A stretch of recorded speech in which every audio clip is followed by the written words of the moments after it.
تو ماں باپ کے بارے میں، اور یہاں بچے حساب کرتے پھرتے ہیں ابا جی تو پچھلے مہینے بھی 5000 دیتا سی، تسی پیسے دا کر دے کی ہو، ماں باپ سے حساب کرتا ہے تو۔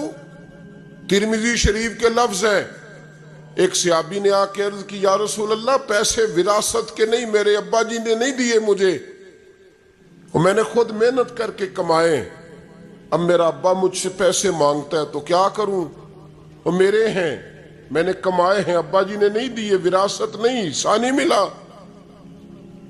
حضور میرا ابا مانگتا ہے تو میرے لیے حکم کیا ہے؟ تو نبی پاک نے فرمایا کیا کہا تم نے؟ پیسے تیرے ہیں؟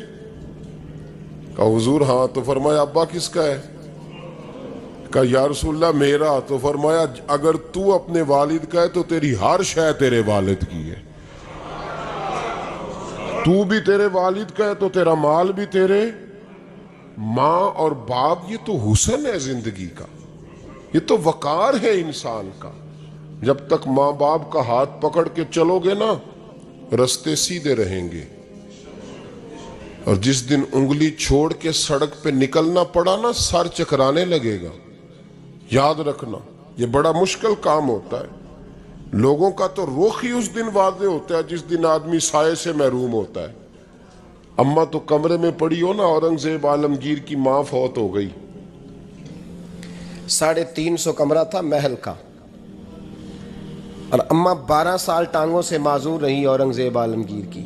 اماں 12 سال کمرے سے نکل نہیں سکی، ساتھ ہی واش روم تھا یا جو بھی اس دور میں طریقہ تھا۔ اورنگزیب جب محل میں آتے تھے تو پھر بھی سیدھے اماں کے پاس جاتے تھے، اور جب واپس نکلتے تھے پھر بھی اماں کے ساتھ۔ اورنگزیب کی ماں کا جنازہ اٹھا تو اورنگزیب نے رونا شروع کیا، پھر سالوں بیت گئے پر اس کے آنسو خشک نہیں ہوتے تھے۔ ایک شخص نے کہا تیری کوئی انوکھی مر گئی ہے، ساری دنیا کی مرتی ہیں؟ اس نے کہا میں بادشاہ ہوں، 24 گھنٹے لوگوں کا آنا جانا ہے، بڑے دبدبے ہیں، بڑے ڈیرے داریاں ہیں، بڑی بھینسیں، بڑی گائیں، بڑے کھانے والے، بڑے لانگری۔ میری ماں بوڑھی تھی، ایک کونے میں پڑی رہتی تھی، پر جب سے وہ گئی ہے یہ مجھے محل نہیں لگتا، مجھے قبرستان لگتا ہے، مجھے لگتا ہے یہ قبرستان ہے۔ ماں اور باپ تو تیری نعمت ہے بھائی۔ ہم بچے، ہمارے آج کل کے بچوں نے ایک مسئلہ بڑا پکا یاد کر لیا، کہتے مولانا پیر صاحب پسند کی شادی کرنا جائز نہیں؟ میں کہتا ہوں صاحب اور بھی بڑی چیزیں جائز ہیں، صرف ایک ہی شے جائز رہ گئی ہے۔ رسول پاک صلی اللہ علیہ وسلم سوائے اللہ کے کسی کے پابند نہیں، کسی کے پابند نہیں۔